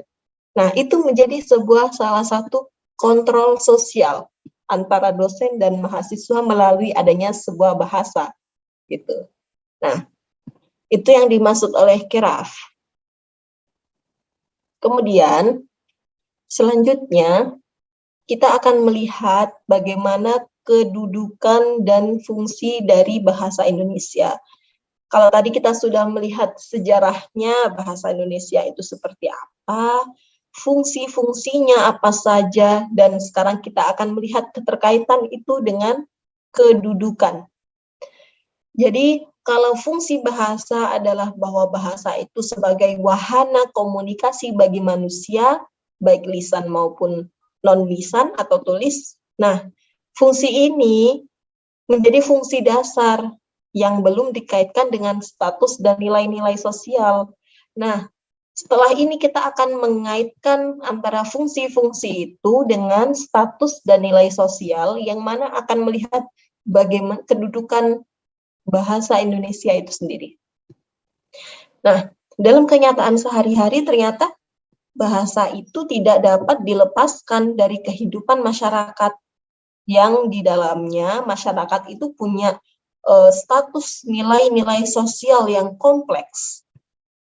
Bahasa ini berkaitan dan selalu mengikuti kehidupan manusia berada dalam lingkup masyarakat tertentu itu, baik sebagai anggota suku maupun bangsa dalam tataran yang lebih luas. Nah, ini kalau kita lihat di dalam kedudukannya sebagai bahasa nasional, jadi kan bahasa Indonesia itu mempunyai beberapa kedudukan. Ada bahasa Indonesia sebagai bahasa nasional, ada bahasa Indonesia sebagai bahasa negara, dan seterusnya. Nah, yang pertama ini kita akan lihat bagaimana fungsi bahasa Indonesia itu ketika dikaitkan di dalam kedudukan bahasa Indonesia sebagai bahasa nasional. Yang pertama, yang dimaksud dengan fungsi bahasa di dalam hubungan ini maksudnya adalah hubungan antara bahasa dan kedudukan bahasa. Ini adalah nilai dari pemakaian bahasa itu sendiri. Jadi nilai pemakaiannya yang kita lihat di situ. Nah, nilai pemakaian ini dirumuskan sebagai sebuah tugas di dalam kedudukan yang diberikan kepada bahasa. Jadi memang bahasa diberikan serangkaian nilai untuk menunjukkan kedudukan tertentu. Yang dimaksud dengan kedudukan bahasa ini adalah status relatif bahasa sebagai sistem lambang nilai budaya. Jadi ini lebih kompleks lagi, sistem lambang nilai budaya. Kalau kita lihat tadi, balik ke belakang lagi tadi, bahwa bahasa itu adalah sistem lambang bunyi yang arbitrer. Itu sangat dasar, sangat murni, belum berkaitan dengan konteks masyarakat yang sedang berkembang. Nah, kalau sekarang di dalam kedudukan bahasa sebagai bahasa nasional, status relatifnya itu sudah menjadi sistem lambang nilai budaya. Jadi ada nilainya, nilai itu yang berkaitan dengan nilai kultural atau nilai budaya. Nah, ini dirumuskan atas dasar nilai sosial. Jadi kalau tadi yang pertama itu nilai pemakaian itu berkaitan dengan sosial, yang kedua ini dirumuskan nilai budayanya diperoleh dari nilai sosial yang dihubungkan dengan bahasa yang sedang digunakan. Nah, ini sudah menjadi sesuatu yang kompleks lagi. Jadi bahasa tidak lagi kita maknai sebagai sesuatu yang hanya bersifat interaktif, komunikatif, adaptif, tapi juga sesuatu yang syarat nilai, yang menjadi sebuah lambang nilai budaya tertentu. Rumusan fungsi dan kedudukan bahasa Indonesia ini diperlukan Nah, kenapa? Karena memungkinkan kita mengadakan pembedaan antara fungsi dan kedudukan bahasa Indonesia pada satu pihak, serta fungsi dan kedudukan bahasa-bahasa lain, baik itu bahasa daerah maupun bahasa asing.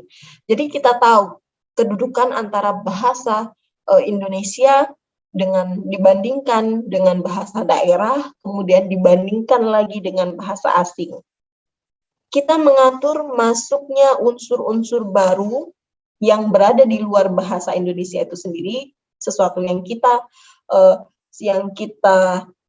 lihat di sekitar kita, misalnya yang terdekat adalah bahasa daerah maupun bahasa asing yang sering digunakan adalah bahasa Inggris. Nah, ini kita dapat mengatur. Jadi kita bisa mengatur masuknya unsur-unsur lain dari bahasa itu, sehingga hanya unsur tertentulah yang kita dapat terima dan kita serap untuk memperkaya bahasa nasional, yaitu bahasa Indonesia. Jadi meskipun banyak bahasa daerah, meskipun banyak bahasa asing, tapi bahasa Indonesia mempunyai daya selektif yang tinggi terhadap pengaruh-pengaruh itu. Kita juga bisa mengatur sedemikian rupa, misal kalau di bahasa cara penulisan kutipan, itu juga bentuk dari cara mengatur bahasa terhadap unsur di luar dirinya. Jadi ketika menyerap satu kosakata, ternyata bahasa Indonesia bisa menyerap serta-merta, dalam artian diserap 100%. Dalam arti yang lain, berarti diserap dari kata asing menjadi bahasa Indonesia itu sama gitu. Tapi ternyata juga ada beberapa yang mengalami perubahan penulisan. Jadi disesuaikan lagi. Misal kosakata asing diserap ke bahasa Indonesia dan ternyata mengalami perubahan penulisan. Misal dari bahasa Arab. Bahasa Arabnya kursi itu kan kursiyun. Kursiyun, ada harokatnya yang di akhir itu kursiyun. Ini mungkin teman-teman yang basicnya bahasa Arab, jurusan bahasa sebelumnya mungkin lebih paham. Nah, dari bahasa Arab kursiyun itu kemudian diserap menjadi salah satu kosakata di dalam bahasa Indonesia yang kemudian kita kenal dengan kata kursi. Kursiyun maupun kursi ini menjadi sesuatu yang lambang bunyi yang mengacu pada satu benda yang sama, yaitu kursi. Yang kita sebut dalam bahasa Indonesia itu adalah kursi. Nah, akan tetapi dari transformasi dari bahasa Arab hingga sampai kemudian menjadi bahasa serapan atau kata serapan di dalam bahasa Indonesia, itu mengalami perubahan, meskipun perubahannya itu tidak terlalu signifikan. Nah, ini menjadi salah satu contoh bahwa ternyata bahasa juga bisa mengatur dirinya terhadap sesuatu yang berada di luar. Nah, itu salah satu fungsi dan kedudukan bahasa Indonesia yang tadi. Selanjutnya, hasil perumusan seminar politik bahasa nasional yang dilakukan di Jakarta pada 25 sampai 28 Februari 1975, ini juga ternyata mempunyai efek, yaitu salah satunya adalah menegaskan bahwa dalam kedudukannya sebagai bahasa nasional, bahasa Indonesia itu mempunyai beberapa fungsi. Jadi di dalam seminar itu dinyatakan, yang kemudian dicatat di hasil perumusan seminar politik itu, bahasa Indonesia ini ternyata mempunyai beberapa fungsi. Sekarang kita lihat, kita bedakan nanti. Fungsi bahasa yang dinyatakan oleh Keraf, fungsi bahasa yang dinyatakan berdasarkan keterkaitan antara bahasa dan fungsi bahasa dan kedudukan, dan sekarang kita lihat fungsi bahasa yang ada di dalam seminar politik. Nanti kita lihat perbedaannya apa. Jadi kita bisa memetakan. Yang pertama, Bahasa Indonesia Oke. berfungsi. Jam 7 saya. Makan aku jam 8 kuliah lagi. Tidurin. Datang dia bangun jam 8 4 kok. Zaki, Kira dah lama kan jam 10 apa. Zaki bisa di mute dulu. Oke, kita lanjut. Jadi bahasa Indonesia itu berfungsi sebagai lambang kebanggaan nasional. Nah, ini tentu di dalam hasil perumusan seminar politik ini sudah politis ya. Boleh kemana tekai.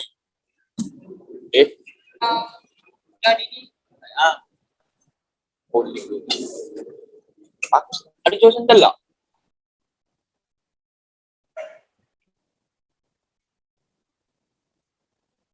Sorry teman-teman ya, yang terganggu dengan suara-suara yang muncul. Oke, sorry Zaki, sudah saya mute. Oke, sampai di mana kita tadi? Jadi kalau kita ingat di video yang sudah kita tonton sebelumnya, di awal perkuliahan tadi, kita melihat bahwa bahasa itu bermula sebagai sesuatu yang bersifat geografis. Jadi kalau kita mengenal bahasa Indonesia, itu hanya semata-mata dimaknai sebagai bahasa yang menunjuk geografi Indonesia. Berarti sifatnya ini geografis. Yang kemudian sudah berkembang lagi. Mulai dari eranya Logan tadi yang bersifat geografis, berkembang hingga kemudian menjadi sesuatu yang berkaitan dengan populasi dan budaya. Dan yang kemudian lebih berkembang lagi, lebih luas lagi, lebih kompleks lagi, yaitu bersifat politis. Nah, di seminar politik bahasa nasional ini, fungsi-fungsi bahasa yang dinyatakan ini sudah sangat politis. Kita lihat di fungsi pertama, lambang kebanggaan nasional. Kemudian di fungsi yang kedua ini menjadi identitas nasional. Identitas nasional ini tidak semata-mata hanya menyatakan bahwa kita sebagai bangsa Indonesia, tapi bisa lebih dari itu, karena ini sudah sangat politis ketika menyebutkan identitas nasional. Nah, yang ketiga, bahasa Indonesia juga berfungsi sebagai alat pemersatu masyarakat yang beragam, yang berbeda-beda latar belakangnya, yang mempunyai kompleksitas sosial, budaya, dan bahasa. Nah, keberagaman itu disatukan dengan yang kita sebut sebagai bahasa Indonesia.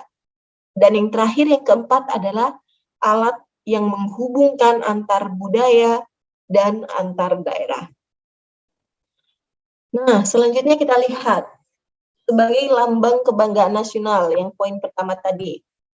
Bahasa Indonesia memancarkan nilai-nilai sosial budaya yang luhur, yang berkaitan dengan bangsa Indonesia. Ini kita lihat nih, keterkaitan antara bahasa dan bangsa. Dengan keluhuran nilai itu, nilai-nilai yang dicerminkan oleh bahasa Indonesia membuat kita bangga dengan keberadaan bahasa. Jadi kita sebagai bangsa, dengan adanya keluhuran nilai bahasa itu menjadikan kita bangga dengan bahasa Indonesia. Sehingga kemudian kita harus menjunjung tinggi bahasa Indonesia dan kita harus mempertahankannya di dalam situasi apapun. Ini menjadi pondasi atau landasan dari bahasa di dalam jati diri kita sendiri. Nah, kemudian sebagai realisasi kebanggaan terhadap bahasa Indonesia tersebut, maka kita juga harus memakainya dengan tanpa ada rasa rendah diri, tanpa malu, dan acuh tak acuh. Karena kita harus bangga memakai bahasa Indonesia dengan memelihara dan mengembangkannya. Banyak cara untuk memelihara bahasa, banyak cara untuk memelihara bahasa Indonesia dan mengembangkannya menjadi salah satu bahasa yang kita banggakan.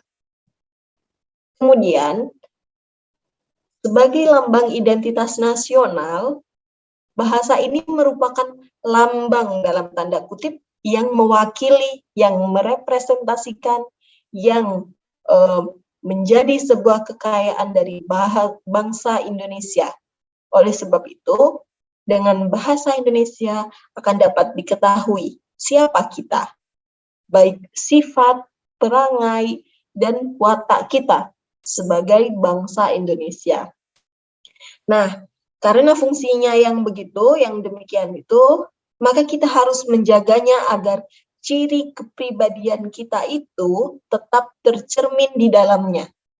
Karena bahasa Indonesia itu mewakili kita ya, mewakili siapa kita, baik sifat kita, perangai kita, watak kita, maka kita harus menjaga bahasa Indonesia supaya kepribadian kita tetap tercermin di dalam bahasa itu.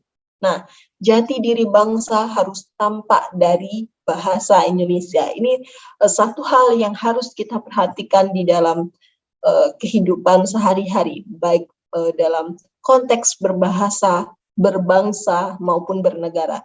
Karena melalui bahasa ini kita menjadi sangat nasionalis gitu. Kemudian, fungsi yang ketiga bahasa Indonesia memungkinkan masyarakat Indonesia yang beragam latar. Jadi meskipun latar belakang sosial budayanya itu beragam dan berbeda-beda bahasanya, tetapi masih dapat menyatu dan bersatu dalam tataran kebangsaan, cita-cita, rasa nasib yang sama. Yang semuanya itu terbungkus di dalam yang kita sebut sebagai Indonesia. Nah, dengan bahasa Indonesia, bangsa Indonesia akan merasa aman, akan merasa serasi dalam kehidupannya. Jadi meskipun ada yang dari ujung timur, ada yang berasal dari ujung barat, kita semua di sini sama saja. Kita serasi, kita merasa aman, kita merasa mempunyai satu atap yang sama, yaitu Indonesia. Bahasa Indonesia menjadi salah satu bahasa yang menyatukan kita semua.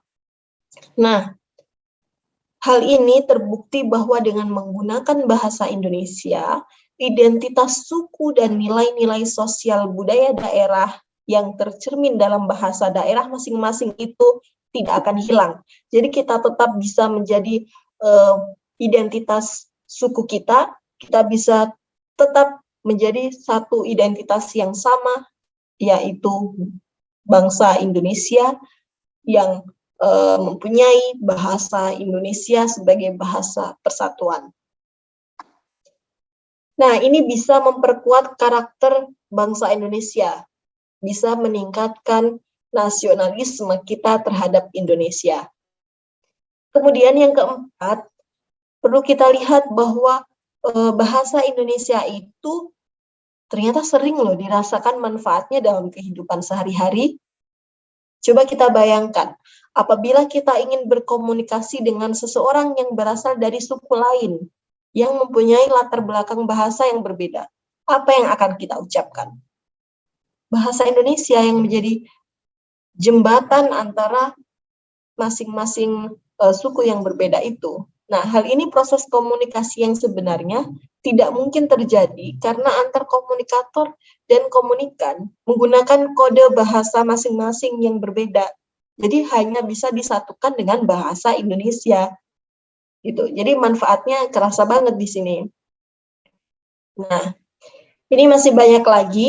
Kalau tadi kita sudah melihat fungsi bahasa Indonesia dalam kedudukannya sebagai bahasa nasional. Coba kita bandingkan dengan fungsi bahasa Indonesia di dalam kedudukannya sebagai bahasa resmi, bahasa negara. Nah, ini bisa kita lihat misal di lembaga pendidikan, di lembaga pemerintahan maupun di bidang resmi kenegaraan, kita bisa melihat apa yang digunakan di situ, yaitu bahasa Indonesia. Itu sudah menjadi sesuatu yang lumrah kita temukan bersama-sama di sana. Nah, pemakaian pertama yang membuktikan bahwa bahasa Indonesia itu sebagai bahasa resmi kenegaraan, ini bisa kita lihat di dalam naskah Proklamasi Kemerdekaan Republik Indonesia tahun 1945. Ini kita bisa mengingat kembali tadi sejarah dari bahasa Indonesia, sejarah penggunaan kata Indonesia itu sendiri, kemudian berkaitan dengan bagaimana bahasa Indonesia itu resmi digunakan. Nah, ini bisa diperhatikan pidato-pidato pemerintahan yang dituliskan di dalam bahasa Indonesia. Nah, sekarang kita lihat. Tadi kita sudah melihat di konteks kenegaraan.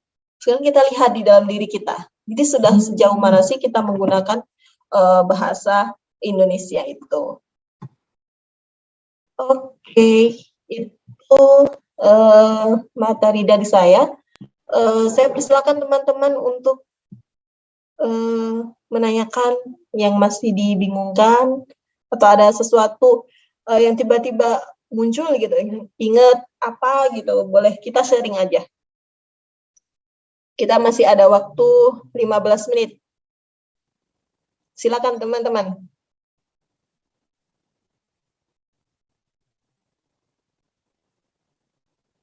Ya, silakan. Saya tunggu. Bu, saya tanya. Iya, boleh. Silakan Cahaya. Yang tadi di slide fungsi bahasa Indonesia dalam bahasa nasional itu, untuk nilai pemakaian bahasa itu maksudnya apa ya, Bu? Saya masih agak bingung. Oke, pertanyaan pertama dari Cahya terkait fungsi dan kedudukan nilai pemakaian ya. Oke, saya tampung dulu. Boleh? Pertanyaan selanjutnya? Ada lagi? Ada lagi? Saya mau bertanya. Ya, silakan. Di slide yang keraf tadi, Bu, Iya, keraf. Yang fungsi bahasa sebagai alat kontrol sosial. Itu bagaimana, Bu, maksudnya, Bu?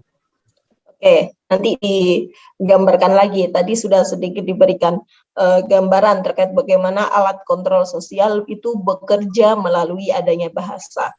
Oke, ini yang naik keraf ini dari siapa nih? Farel, Bu. Oh ya, Farel.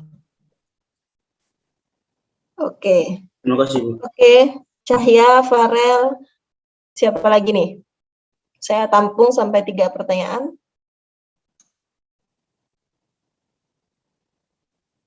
Siapa lagi?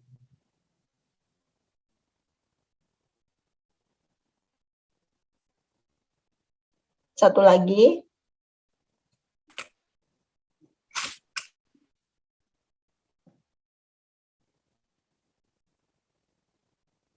Nggak ada? Oke, kalau tidak ada, langsung saja karena waktu kita juga terbatas. Pertanyaan pertama dari Cahya terkait fungsi dan kedudukan bahasa yang berkaitan dengan nilai pemakaian. Nah, ini maksudnya seperti apa, Bu? Gitu. Nilai pemakaian ini ditujukan untuk bagaimana bahasa itu sedemikian rupa dibentuk untuk menunjukkan fungsi tertentu. Jadi ketika di dalam dunia akademis, kita akan melihat bagaimana sebuah bahasa bisa digunakan untuk menunjukkan sebuah keilmuan yang sudah terkonsep sedemikian rupa, yang berkaitan dengan bidang pendidikan, yang kemudian disampaikan dengan bahasa. Jadi bahasa di dalam pendidikan itu nilai gunanya, nilai pemakaiannya sudah jelas gitu. Dia bisa menunjukkan rumusan konsepsi terkait pendidikan yang kemudian bisa dipahami oleh masyarakat secara umum. Gitu. Jadi ada nilai pemakaiannya di situ. Nah, bagaimana Cahya? Masih bingung? Jadi ada fungsi pemakaiannya gitu. ketika bahasa itu digunakan di dalam satu konteks tertentu, maka dia punya nilai pemakaian yang tertentu pula gitu. Ketika kita menggunakannya di bidang konteks lain, mungkin nilai pemakaiannya juga akan berubah. Nah, ini bisa relatif berubah gitu. Oke. Kemudian pertanyaan dari Farel terkait bahasa yang dinyatakan oleh Kiraf di fungsi keempat tadi sebagai alat kontrol sosial. Nah, alat kontrol sosial ini sebenarnya bisa kita pahami sebagai sesuatu yang bisa menggerakkan orang lain untuk melakukan apa yang kita narasikan.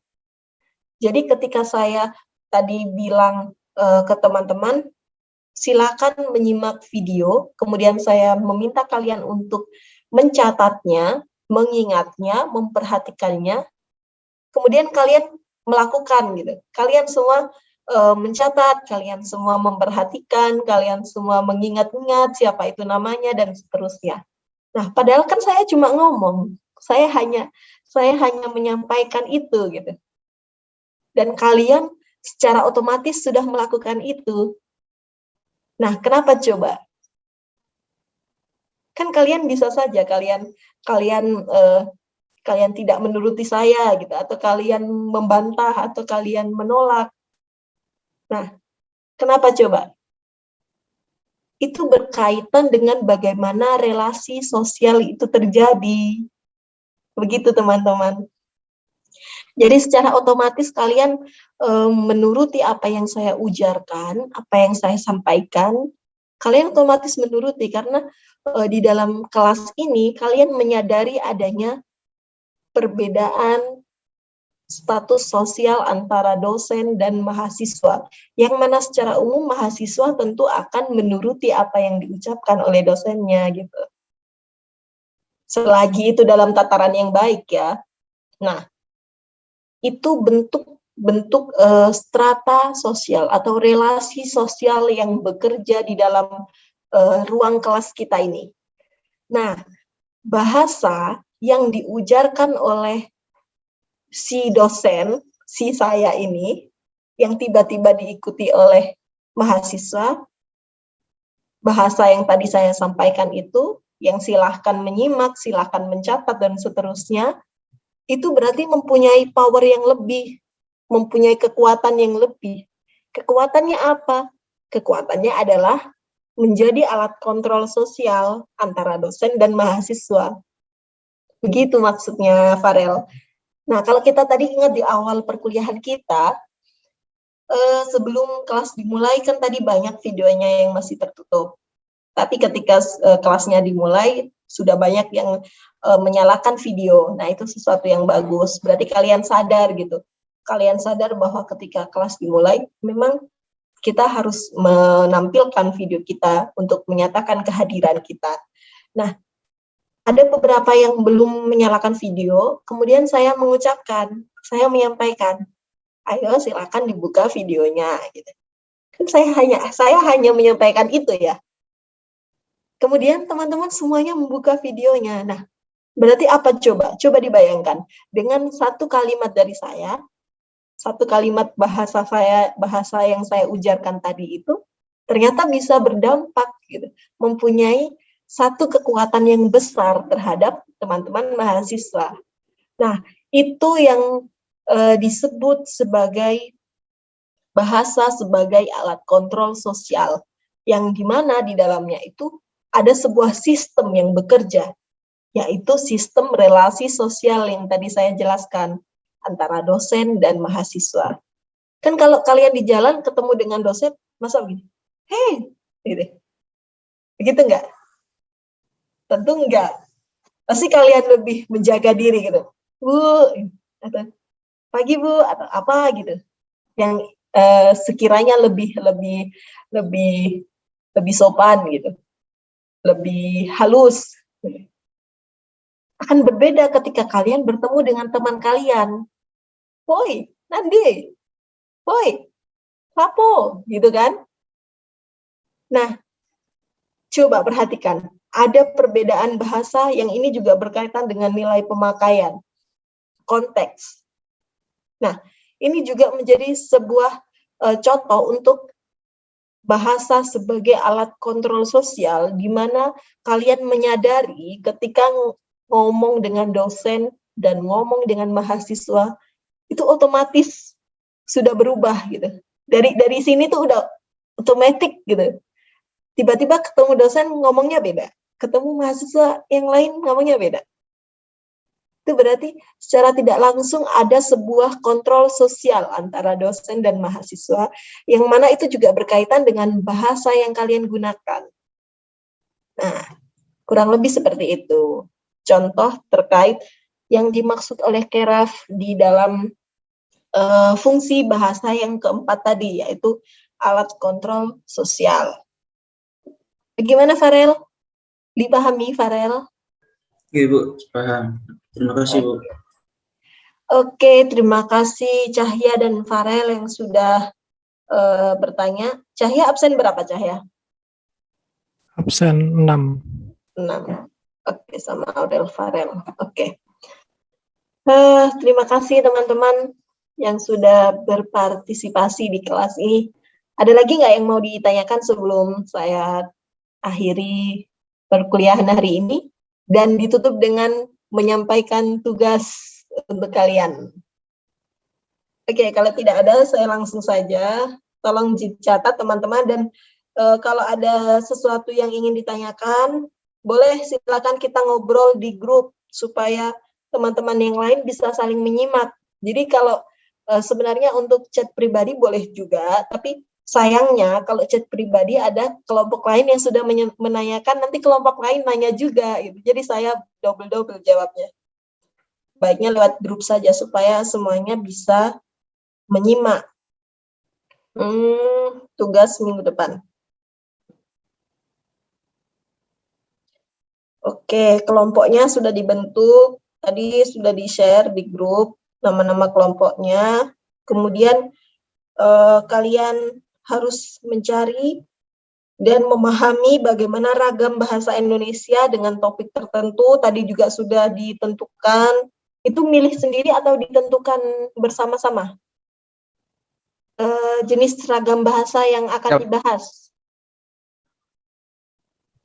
Ya, kelompok diskusi sendiri. Oke, sip. Oke. Kemudian, jadi nanti kan tiap kelompok sudah milih masing-masing mau bahas apa. Silahkan kalian dalami, kalian cari tahu lebih banyak terkait ragam bahasa itu. Mulai dari bagaimana ragam bahasa itu bisa muncul, hingga sampai di bagaimana masyarakat menggunakannya gitu. Jadi mulai dari kemunculan bahasa itu sendiri sampai di masyarakatnya. Nah, nanti silakan dibuat PowerPoint, tidak usah banyak-banyak karena kelas ini cukup banyak, ada 10 kelompok. Masing-masing kelompok saya berikan waktu 7 menit, cukup nggak untuk presentasi? 7 kali 10 berarti ada 70 menit. Oke, cukup. Cukup ya, tiap kelompok nanti ada waktu 7 menit untuk presentasi, jadi mungkin slide-nya boleh maksimal 10 ya. Nggak usah banyak-banyak, yang penting intinya tersampaikan, dan di dalam slide ditulis inti-intinya saja. Nanti kalian yang harus banyak ngomong. Jadi misal satu kelompok kan ada 5 anak, semuanya harus ngomong. Jadi ketika presentasi harus aktif. Nanti teman-teman yang lain harus boleh tuh nanyain apa gitu. Jadi ada interaksi di dalamnya. Misal kelompok 1 presentasi, nanti kelompok 2 nanya, atau kelompok 4 nanya, boleh. Jadi 7 menit ya untuk presentasinya. 7 menit dengan PowerPoint maksimal 10 slide. Ya, atau kalau kurang bolehlah jangan sampai 15 ya. 13 deh, 13 slide maksimal. 15 sudah termasuk pembuka dan penutup. Boleh deh. Oke, kita fleksibel aja. Oke, ada yang masih dibingungkan terkait tugas minggu depan? Nggak ada? Oke, saya anggap semua sudah paham ya terkait apa yang harus dikerjakan untuk minggu depan. Tadi sudah saya lihat untuk jenis seragam bahasa yang dipilih, sudah oke. Kemudian sebelum dipresentasikan malam harinya, jadi ketika besok kita presentasi, berarti hari Senin malam. Senin malam PowerPoint-nya nanti silakan dikirim ke saya. Boleh lewat e-learning, nanti saya bikin room-nya di sana. Jadi boleh di-upload di e-learning supaya kita supaya saya bisa ngelihat dulu gitu, saya baca dulu. Oke, Senin malam ya, maksimal 2359 WIB. Oke, terima kasih semuanya yang sudah hadir. Pas nih, pukul 10.00. Kita cukup banyak ya hari ini yang kita pelajari, mulai dari sejarah, fungsi, kedudukan, dan di akhir diberikan bonus tugas. Semoga kita semua tetap sehat. Kita berjumpa lagi minggu depan. Terima kasih.